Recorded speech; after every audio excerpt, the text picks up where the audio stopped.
ज्ञानतिमिरान्धस्य ज्ञानञ्जनशलाकया चक्षुरुन्मीलितं येन तस्मै श्रीगुरवे नमः। नमो विष्णुपादाय कृष्णप्रेष्ठाय भूतले श्रीमते भक्तिवेदान्त स्वामिन्निति नामिने। नमस्ते सारस्वती देवे गौरवाणी प्रचारिणे निर्विशेष शून्यवादी पाश्चात्यदेशतारिणे नित्यानंद नमस्तुभ्यं प्रेमानंदप्रदायिने कलौ कल्मषनाशाय जानवापतये नमः। नमो महावदन्याय कृष्णप्रेमप्रदायते कृष्णाय कृष्णचैतन्य नामने गौरतुसे नमः। जय श्री कृष्ण चैतन्य प्रभु नित्यानंद श्री अद्वैत गदाधर शिवासादि गौर भक्त वृंदा। हरे कृष्णा कृष्णा कृष्णा हरे हरे, हरे राम राम राम हरे हरे। हरे कृष्णा। आप सभी भक्तों का हार्दिक स्वागत है। आज के श्री चैतन्य चरितमृत से और कथा में हम लोग चर्चा कर रहे हैं श्री चैतन्य चरितमृत आदि लीला और इसका 9वां अध्याय। तो यहाँ तक चर्चा किए थे 44 नंबर श्लोक तक। माली मनुष्य हमार नहीं राज्य धन, फल फूल दिया करी पुण्य उपार्जन। आप लोग बोले, क्या I am merely a gardener? I have neither a kingdom nor very great riches. I simply have some fruits and flowers that I wish to utilize to achieve piety in my life. मेरे पास, मैं एक माली हूँ केवल। मेरे पास कोई राज्य नहीं है, धन संपत्ति नहीं है। कुछ फल फूल है मेरे पास, जिसका इस्तेमाल करके मैं पुण्य कमाना चाहता हूँ। तो आप सब लोग मेरे को मदद करो, इसको बांट करके मुझे पुण्य प्रदान करो। माली हैया वृक्ष हैला एत इच्छाते, सर्व प्राणी उपकार है वृक्ष हैते। So although I am acting as a gardener, I also want to be the tree, for thus I can bestow benefit upon all. माली है यहाँ, हालांकि मैं माली हूँ, गार्डनर हूँ, लेकिन वृक्ष हैलान, मैं वृक्ष भी बन गया। I am also the tree. तो भगवान माली भी हैं, भगवान ही वृक्ष हैं। और वृक्ष में फिर वो फल एत इच्छाते हैं, मेरे इच्छा से। सर्व प्राणी उपकार है वृक्ष है। सभी प्राणियों के ऊपर उपकार करने के लिए मैं इस प्रकार से वृक्ष भी बना हूँ और माली भी बना हूँ। तो Shri Chaitanya Mahaprabhu is the most benevolent personality in human society because his only desire is to make people happy। जो महा नमो महावदन्याय इसलिए बोलते हैं, महावदन्याय।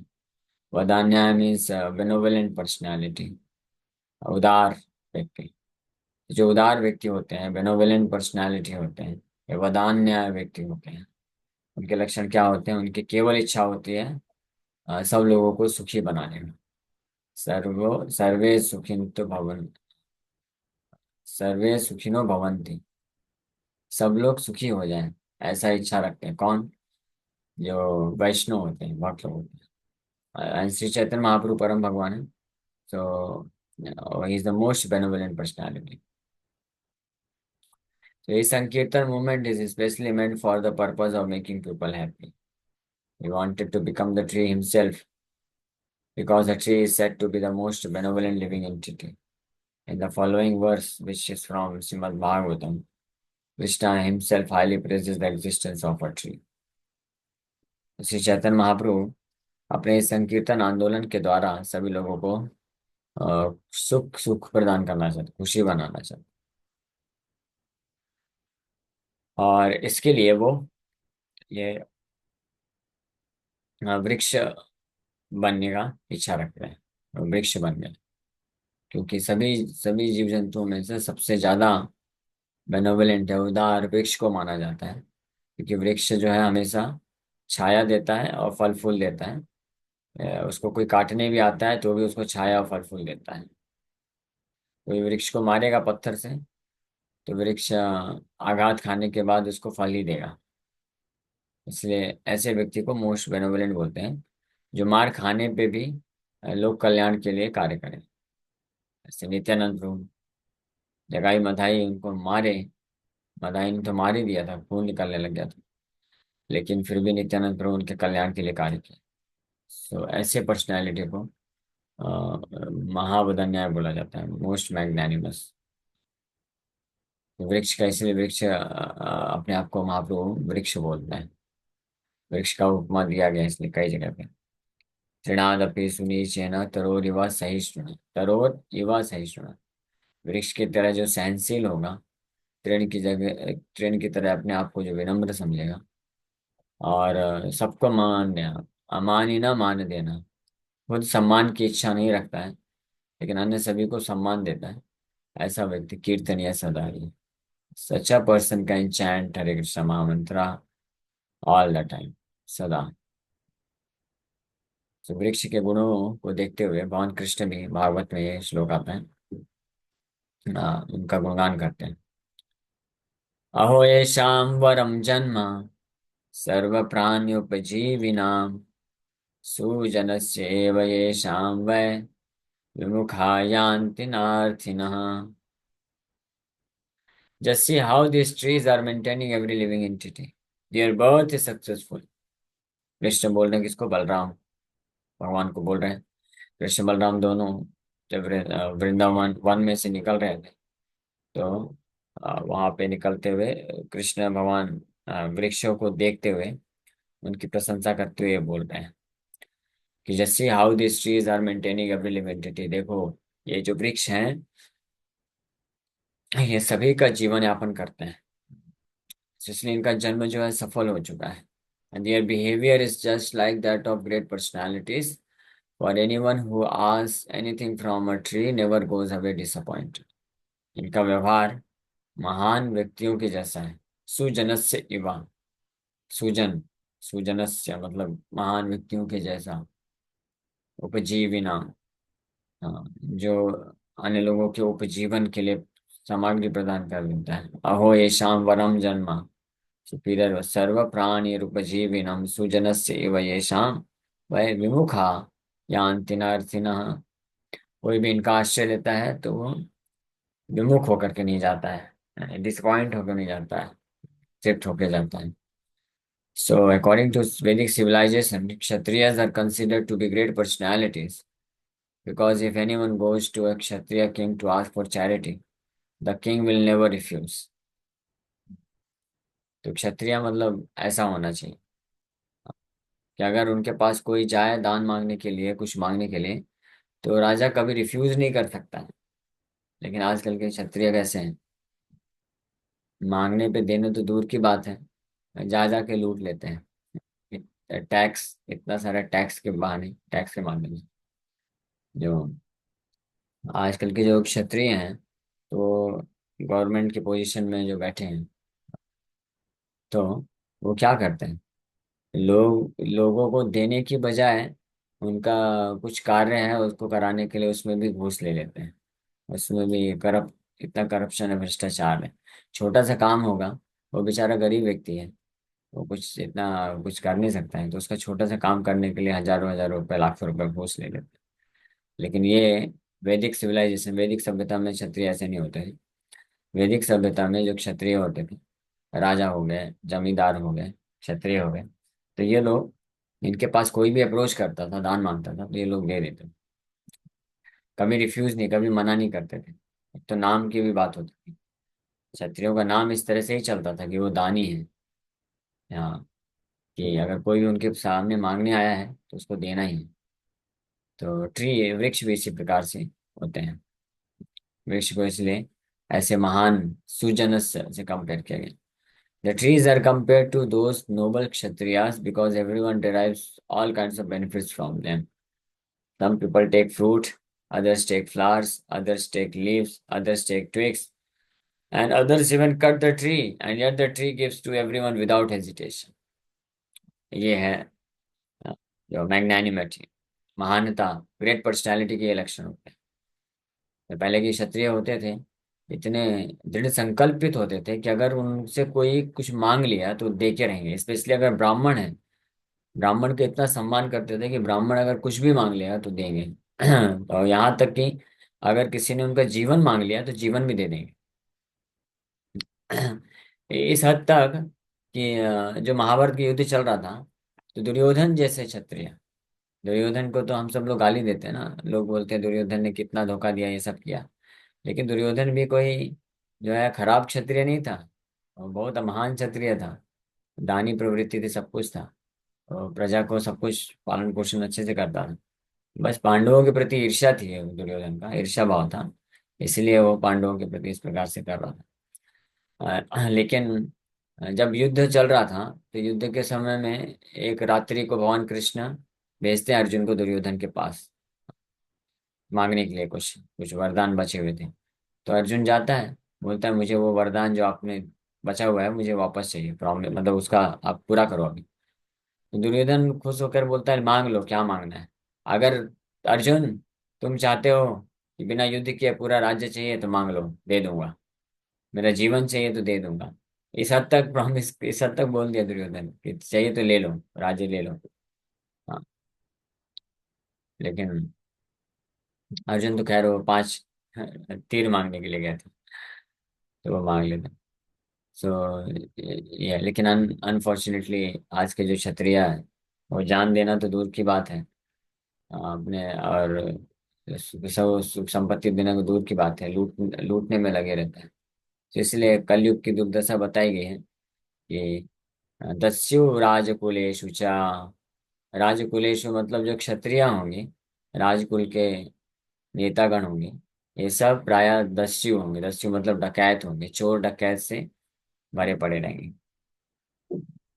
तो बट आइडियल क्षत्रियों को ऐसे कंपेयर, तो इसलिए यहाँ पे वृक्ष को क्षत्रिय से कंपेयर किया जाता है कि जैसे किस कोई क्षत्रिय के पास जाता है तो कभी मना नहीं कर सकता है कुछ चैरिटी दान देने में, उसी प्रकार से वृक्ष के पास कोई भी जाता है तो मना नहीं करते, मना दे देते हैं। कुछ लोग फ्रूट चाहिए तो फ्रूट भी लेते हैं, फ्लावर भी लेते हैं, पत्ते लेते हैं, ब्रांचेस लेते हैं, यहाँ तक कि उस वृक्ष को काट भी देते हैं, बिना बिना हेजिटेशन दे देते हैं। इसलिए महाप्रभु अपने आप को वृक्ष बना रहे हैं। वृक्ष बनना मतलब पूरी तरह से सब कुछ सहन कर लेना। कोई व्यक्ति कैसा भी आएगा, कितना भी पापी व्यक्ति आएगा, और सम्मान करे या ना करे, महाप्रभु ये भाव रख रहे हैं कि मुझे केवल देना है सबको, सबके हित के लिए, सबको सुख प्रदान करने के लिए मुझे, मेरे पास जो रहेगा मैं देना चाहता हूँ, वो मेरा सम्मान करे या ना करे। इसीलिए नमो महावदन्याय बोला जाता है।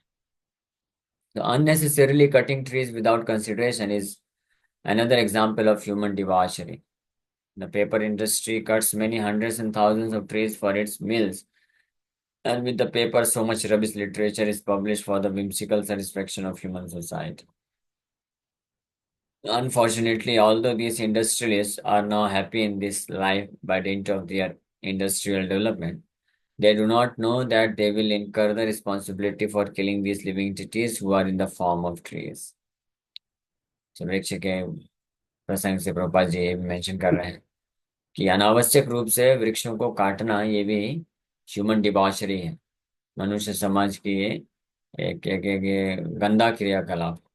हाँ, और इससे पाप लगेगा।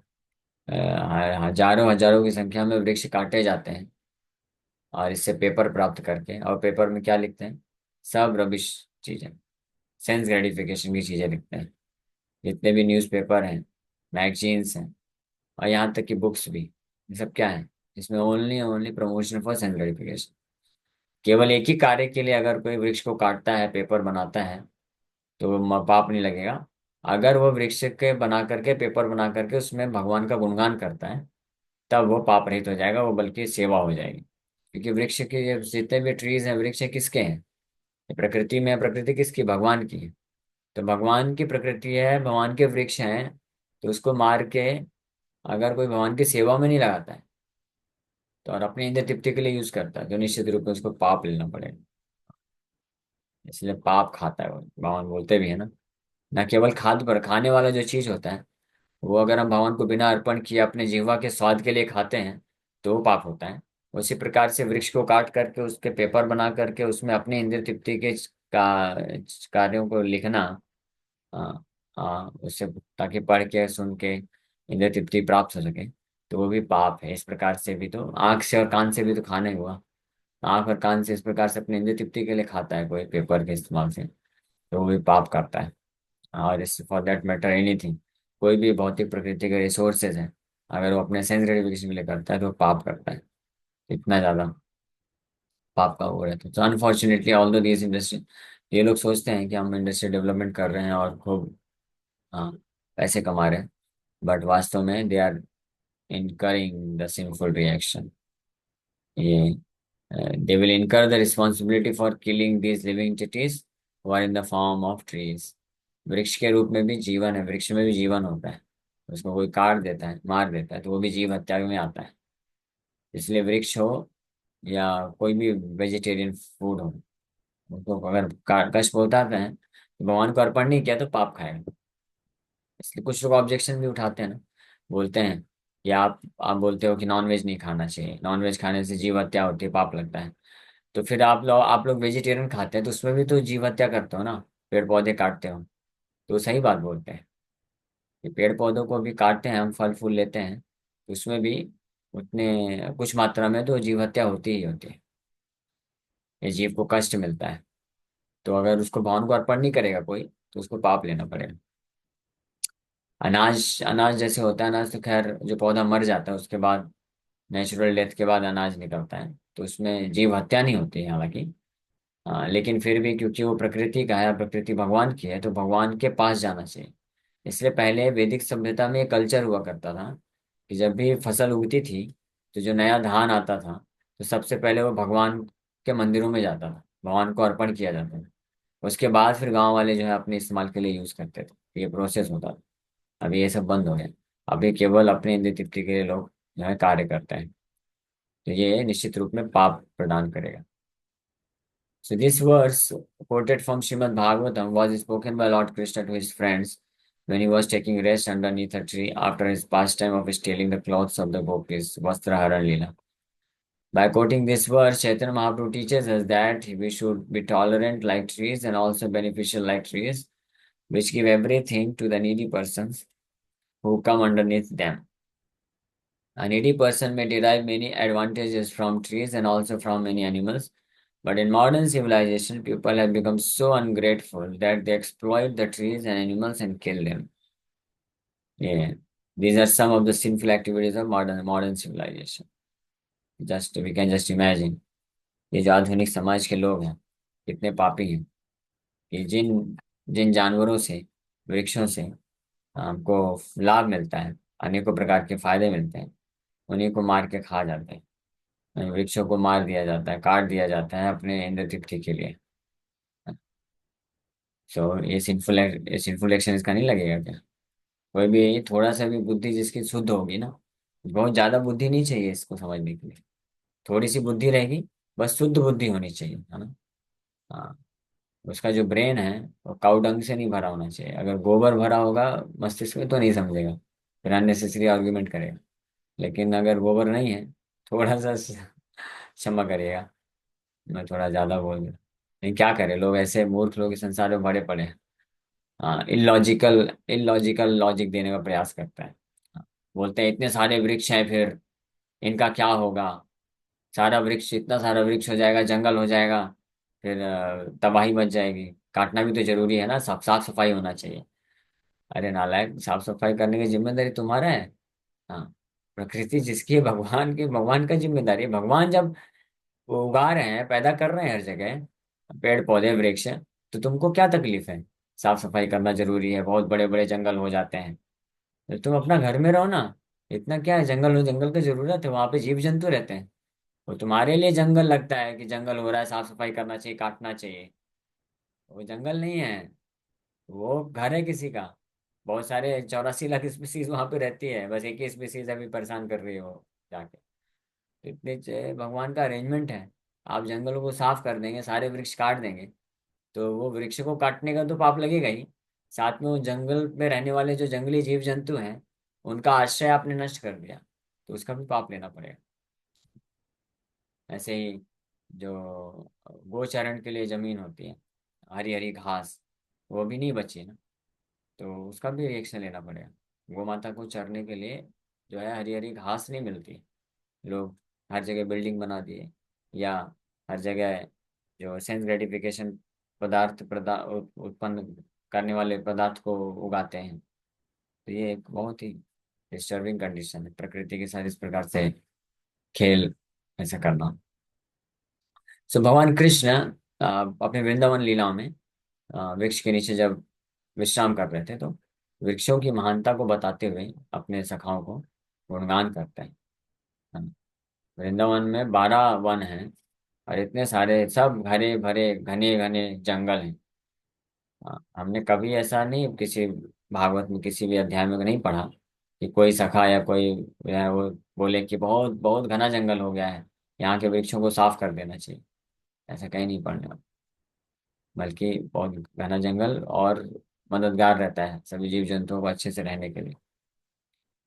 जिस प्रकार से Shri Chaitanya Mahaprabhu wants to become a tree of devotional service, भक्ति कल्प वृक्ष भगवान खुद बने हैं, ताकि वो वृक्ष के भांति सारे बद्ध जीवात्माओं के पाप को सहन कर, अपराध को सहन करके केवल उनके ऊपर कृपा करने की भावना से उनका जो है पालन पोषण करे, भक्ति प्रदान करे। स्वे आज्ञा कैला यदि चैतन्य मालाकार, परम आनंद पायला वृक्ष परिवार। सो इस प्रकार से आज्ञा भगवान दे दिए। So the descendants of the tree, the devotees of Sri Chaitanya Mahaprabhu, were very glad to receive this order directly from the Lord. This is the nature of a devotee.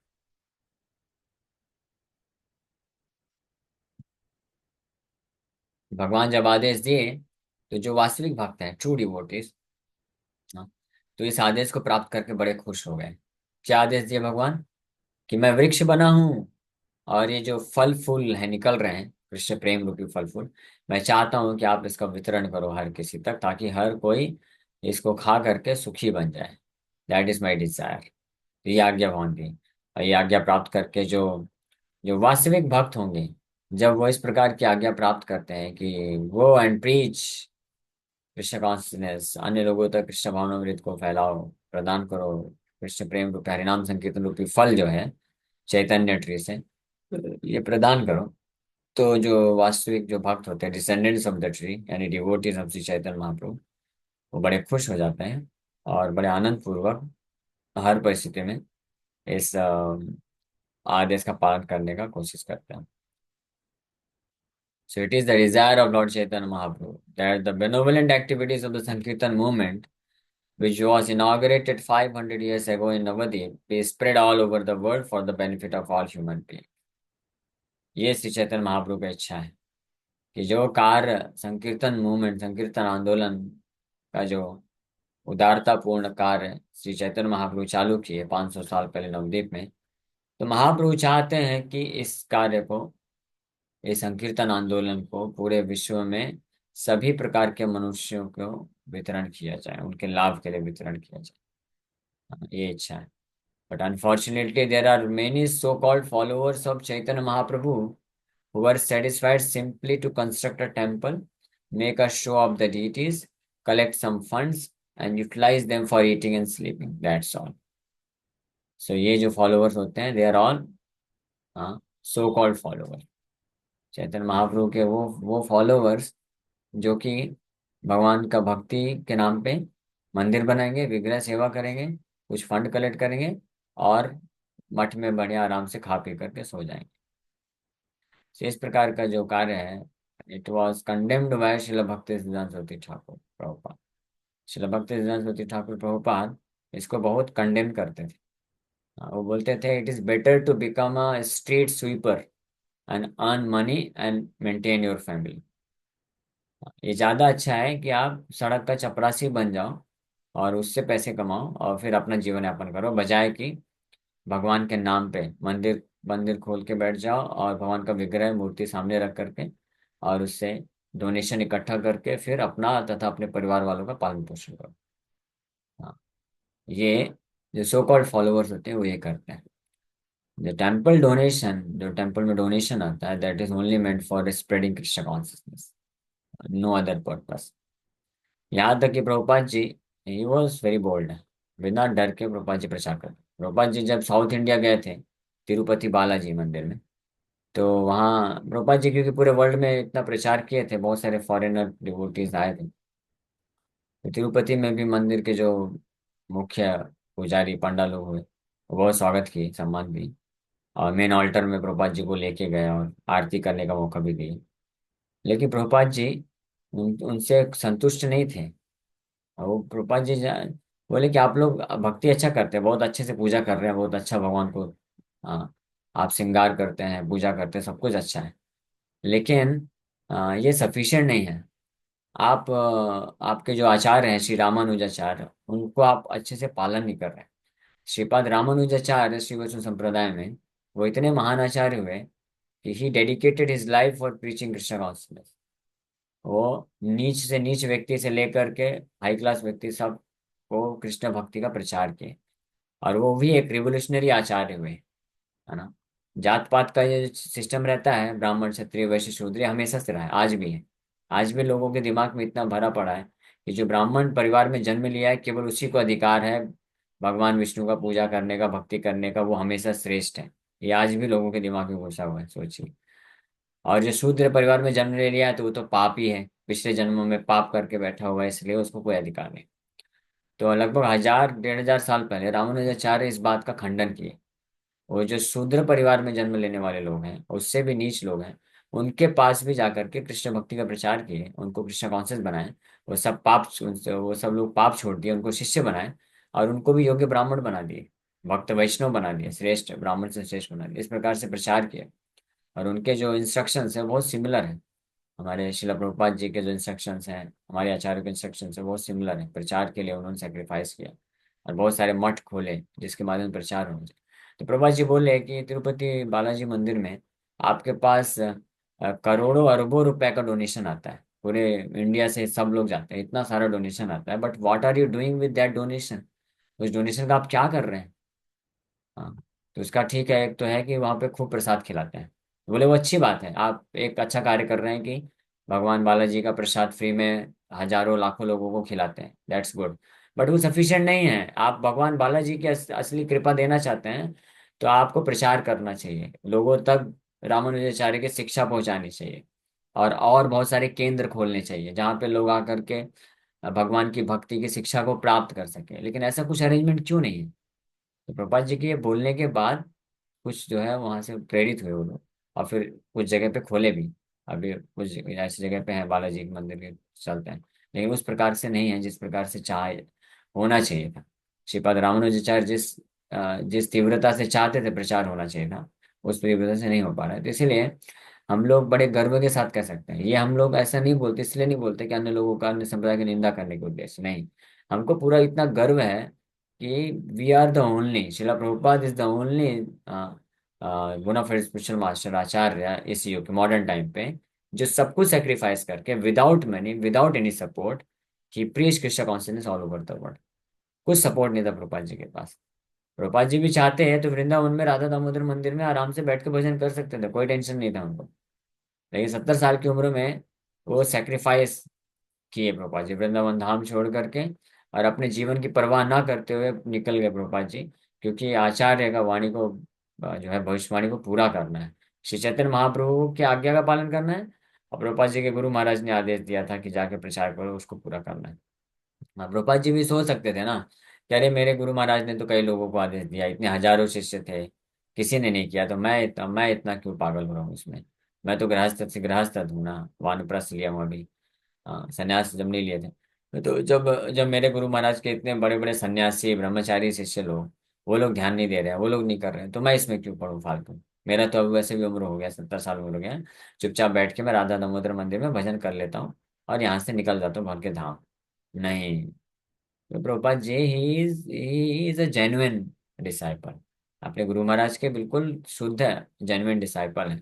कोई करे ना करे, लेकिन मैं करूंगा क्योंकि मेरे गुरु महाराज का ये इच्छा है। हाँ, श्रील भक्ति सिद्धांत सरस्वती ठाकुर महाराज प्रभुपाद का और श्री चैतन्य महाप्रभु का इच्छा है कि प्रचार होना चाहिए पूरे विश्व में, तो मैं करूंगा, कोई करे या ना करे। चाहे मेरे को ये प्रचार करते करते मेरा मृत्यु क्यों ना हो जाए, तब भी मैं करूंगा। इसलिए जब अमेरिका गए 2 बार हार्ट अटैक आ गया, तब भी यू टर्न नहीं लिए कि चलो वापस चला जाता हूँ। नहीं चलेगा, कोई दिक्कत नहीं, तीसरा हार्ट अटैक आ जाएगा, मृत्यु भी हो जाएगा, कम से कम इतना तो रहेगा ना कि मैं अपने गुरु और श्री चैतन्य महाप्रभु के आदेश का पालन करते करते मृत्यु को प्राप्त किया। ये उसी प्रकार से होगी जैसे युद्ध धर्म के लिए युद्ध करते करते कोई जो आर्मी ऑफिसर है वीर गति को प्राप्त करता है। Prabhupada ji, he better choose to die, हाँ, while preaching Krishna consciousness rather than dying dying in Vrindavan Dham. Vrindavan में रह करके शरीर छोड़ने से ज्यादा अच्छा प्रभुपाद जी पसंद किए कि मैं जाके प्रचार करूंगा, गुरु के कृष्ण के आदेश का पालन करते हुए प्रचार करूंगा, उस तरह शरीर छोड़ दूँ ज्यादा अच्छा, दैट इज बेटर। सो ऐसे भक्त, ऐसे वैष्णव, शुद्ध वैष्णव जो वृंदावन धाम में शरीर छोड़ते हैं, बहुत अच्छी बात है। लेकिन उनसे कई गुना ज्यादा श्रेष्ठ वो होते हैं जो वृंदावन धाम को छोड़ करके पूरे विश्व में प्रचार करते करते शरीर छोड़ देते हैं। They are more glorious, far more glorious than those who live in Vrindavan and leave their bodies in Vrindavan. हाँ, तो ये एक बहुत ही अद्भुत तरह का भाव है, इसको कोई साधारण जो वैष्णव होते हैं वो समझ भी नहीं सकते हैं। इसलिए गौड़ी वैष्णव बहुत यूनिक है। श्रील प्रभुपाद जी जो कार्य करके दिखाए हैं, we are very proud of this. ये प्रभुपाद जी वो जो कार्य करके दिखाए, nobody could do this. इतना डेयर, इतना हिम्मत कोई नहीं रख पाया कि 70 साल की उम्र में without any contact, without any recognition, without any facility support पैसे, प्रभुपाद जी गए, सब रिस्क लिए। क्यों? मेरे गुरु का मुझे आदेश पालन करना, दैट्स ऑल। उसमें कुछ भी हो जाए, कोई सपोर्ट करे या ना करे, मेरे को कोई फर्क नहीं पड़ता है। करेंगे अच्छी बात है, नहीं करेंगे तब भी मैं करूंगा, मेरे से जितना होगा मैं करूंगा। That was his determination. That is why he is most glorious Acharya of the era. पूरे युग का, पूरे कलयुग के सबसे ज्यादा ग्लोरियस आचार्य में से हैं। In fact Srila Prabhupada, he is combined potential of all the prominent Acharya of the four संप्रदाय, रामानुजाचार्य, मध्वाचार्य, निम्बार्क स्वामी, विष्णु स्वामी, सबके कंबाइंड पोटेंशियल से शक्ति से आवेशित आचार्य हैं जो वो कार्य कर, क्योंकि इन सभी चारों आचार्यों का इच्छा था कि प्रचार होना चाहिए। और इतने लंबे समय के बाद श्रील प्रभुपाद जी ये कार्य करके दिखाए। एनीवे, सो ये that is the mood of a genuine follower of Shri Chaitanya Mahaprabhu. जो वास्तविक चैतन्य महाप्रभु के फॉलोवर होंगे, they will never utilise the Lord and the Lord's devotional service for their maintenance, for their material benefit purpose. भगवान का और भगवान की भक्ति का कभी भी वो लाभ नहीं उठाएंगे अपने खुद के मेंटेनेंस के लिए, खुद के भौतिक या भौतिक लाभ के लिए। सो इसलिए, so there is no question of they are preaching the cult of Sri Chaitanya Mahaprabhu all over the world. But even though they are unable to do so, if anyone else does it, they become envious. हाँ, एक तरफ तो जो चैतन्य महाप्रभु के जो ढोंगी followers हैं, वो खुद तो प्रचार करते नहीं हैं, केवल भगवान का विग्रह बना करके डोनेशन कलेक्ट करके अपना निर्वाह करते हैं, जीवन निर्वाह करते हैं। चलो, आप खुद नहीं कर पा रहे हो, लेकिन जो कर देता है इस प्रकार से, तो उसके प्रति ईर्ष्या भी रख लेते हैं। हाँ, ये प्रभुपाद जी को सब फेस करना पड़ा था। इसलिए प्रभुपाद जी यहाँ पे बस थोड़ा सा मेंशन कर रहे हैं, लेकिन बहुत चैलेंजेस फेस करना पड़ा था प्रभुपाद जी को। न केवल मटेरियलिस्टिक लोगों के द्वारा या नास्तिक लोगों के द्वारा, मायावादियों के द्वारा, बल्कि चैतन्य महाप्रभु के सो कॉल्ड फॉलोअर्स के द्वारा ज्यादा फेस करना पड़ा प्रभुपाद जी को चैलेंजेस, क्योंकि वो लोग नहीं कर पाए तो आउट ऑफ एनवी वो जो है ईर्ष्या करते थे, द्वेष, ब्लास्फेम करते थे। So this is the condition of modern followers of Chaitanya Mahaprabhu. The age of Kali is so strong that it affects even the so-called followers of Lord Chaitanya. At least the followers of Chaitanya Mahaprabhu must come out of India to preach his cult all over the world. For this is the mission of Lord Chaitanya. The followers of Lord Chaitanya must execute his will with heart and soul, being more tolerant than the trees and humbler than the straw in the street. That is expected. That is wanted. Sri Chaitanya Mahaprabhu is like moon rising from eastern horizon of Navadip. Navdeep पूर्व भाग है, वहां से निकलने वाले श्री चैतन्य महाप्रभु moon है। चैतन्य चंद्र, गौर चंद्र, नवदीप चंद्र, मायापुर चंद्र नाम है भगवान का, नवदीप चंद्र, मायापुर चंद्र। तो this moon has risen to spread schooling shine all over the world. ये जो मून चंद्र आए हैं, बड़े अद्भुत चंद्र हैं, चैतन्य चंद्र, गौरी चंद्र, निताई चंद्र, ये बड़े सुंदर, बहुत अद्भुत चंद्र हैं। और कोटि कोटि चंद्र की शक्ति इनके पास है।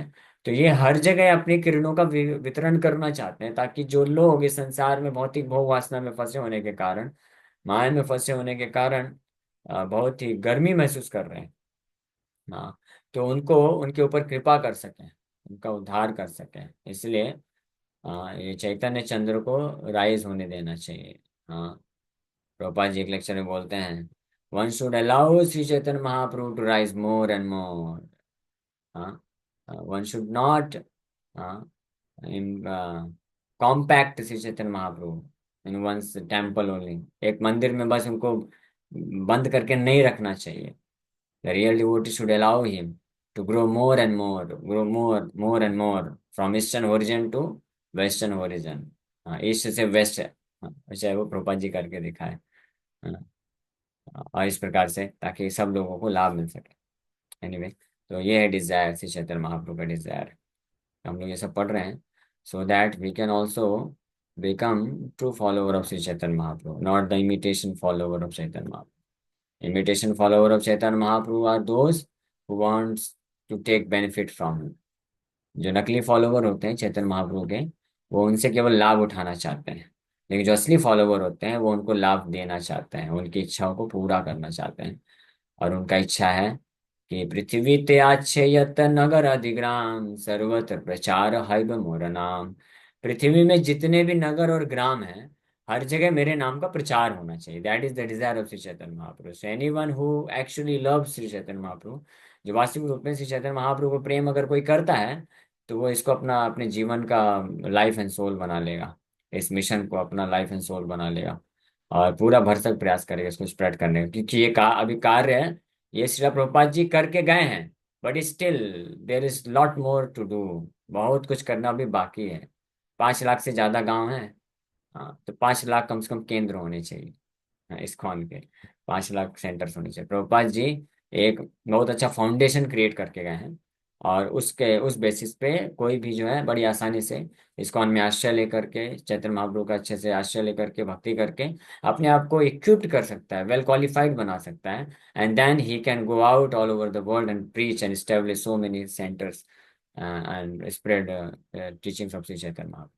तो ये टास्क है, बहुत ह्यूज टास्क है, तो ये करना चाहिए। Okay, anyway, thank you very much. Hare Krishna Krishna Krishna Hare Hare, Hare Ram Ram Ram Hare Hare. किसी वर्ग का कोई प्रश्न है क्या?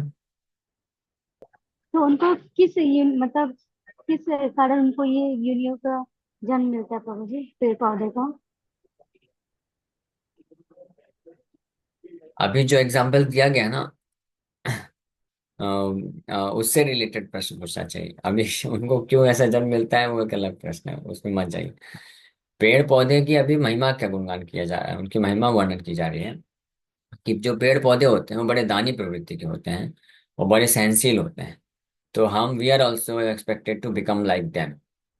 और हम वैसा बन सकें, ये सबसे पहले भगवान खुद बन के दिखा रहे हैं, है ना। भगवान को बनने की जरूरत नहीं है पेड़ पौधे के जैसे सहनशील और दानी, वो तो ऑलरेडी हैं। दान तो करते हैं वहाँ, लेकिन बनने की जरूरत नहीं है। लेकिन श्री चैतन्य महाप्रभु शिक्षा दे रहे हैं, खुद बन रहे हैं वृक्ष हैं, और सिखा रहे हैं हमको कि कोई आपको मार भी दे तब भी उसका आप कृपा करो, तब भी उसको आप प्रेम फल वितरण करो।